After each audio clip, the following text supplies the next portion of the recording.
how to recover deleted photos and videos from Android. If you want to recover deleted photos and videos from Android, so depending upon the Android phone you're using, let's say I happen to accidentally delete some of my photos or videos.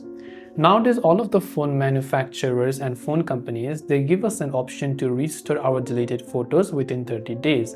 So open your gallery application on your phone, depending on which phone you're using, and look for the recycle bin or the trash icon. In the case of my Samsung phone, I can tap the menu icon here, then I can go to trash. Then here I will find the photos and videos that I have deleted, and I have a couple of days to still restore them, so I can tap on restore button.